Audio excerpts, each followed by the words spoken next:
Chapter 7. The Front.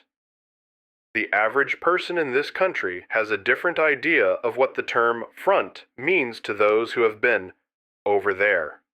The front, from this point of view, consists of a series of long trenches filled with infantry and their personal equipment, such as barbed wire, for they know that exists, and back of the trenches some cannon.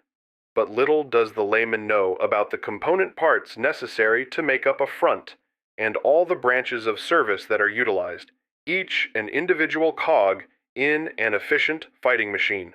I shall enumerate some of the departments that are not only necessary, but vitally essential. In addition to the countless thousands who labor in the mills, factories, foundries, and machine shops, there must be supply depots, where all this equipment goes for storage when it is completed. These are not unlike our warehouses. From the warehouses, supplies are requisitioned for the different portions or sectors of the front where they may be needed. There are what we might term sub-warehouse stations, generally located back of the front near a railroad siding, where supplies remain until needed by the Army. Here, a great number of men are required for the clerical work, stock-keeping, loading, and unloading. After this, the material and equipment must be delivered to different parts of the battlefront. This constitutes another big branch of service in which countless auto trucks and men are used, known in the French army as the camion service, and most of the success of an army in either offensive or defensive operations depends largely on this organization and its ability to deliver the goods. Then there are the supply departments for food, for the Army has to have meals regularly. It is difficult to realize what it means in the way of supplies to feed an army. Each section of the front has its base of supplies from which the transportation department obtains them. This is where the meat is prepared and weighed out to the different departments of the Army. Other supplies and food stuff are measured out the same way. After this is done, the supplies are transported to the front, or near the front, where the field kitchens are located. Here it is again apportioned and distributed, for the cooks have just so much with which to feed so many. The cooking and serving requires still more men. Next comes the bakery department.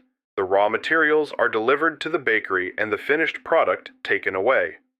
One can appreciate the size of some of these army bakeries when you know that their capacity is 180,000 loaves of bread a day.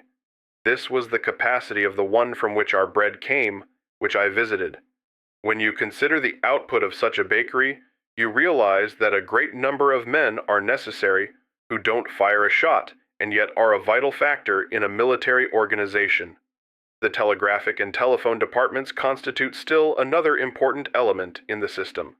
They employ a great many men who are continually putting up new equipment and repairing the old, for the lines of communication must be ready at any instant, as they control the movements of the troops and the fire of the artillery. Then there are the dressing stations with their corps, who attend the injured, the brancardiers, stretcher bearers, and somewhat removed from the first lines are the postes du secours, with their attendants and doctors. Still farther to the rear are the base hospitals, and after that the army hospitals, each with its corps of doctors, nurses, and attendants, to say nothing of the ambulances, drivers, laboratories, and attendants. There are the auto parks along different sections of the front, where there are hundreds of mechanics busy on cars of every description undergoing repairs of all sorts. For, without these, what would become of the camion service when new parts were needed for the auto truck? What would become of the supplies that they convey, and what of the army that needed the supplies? Think of the number of men necessary for the groundwork only around the hangars to serve, say, 3,000 planes, between 30 and 40,000 men. What a part, for instance, of our soldiers concentrated at the Mexican border 2 years ago would be used up for just this one seemingly small branch of the army of today. There are other departments, such as observation, dispatch riders, blacksmiths, mechanical, camouflage, road gangs, clerical forces for each division, horseshoers, artillery supply caissons, which must be utilized, for many times guns are located off the roads and the auto trucks cannot get through the fields and mud, and so the caissons have to be used, as they are horse-drawn. Last but not least is the very large and important department, that of the engineers who make and repair the bridges, railroads, gun placements, roadways, and new buildings. All are most necessary for the success of the Army, for each has just as an important part as the other, and without the thousand upon thousand of non-combatant men behind the lines, the ones at the front would count for naught.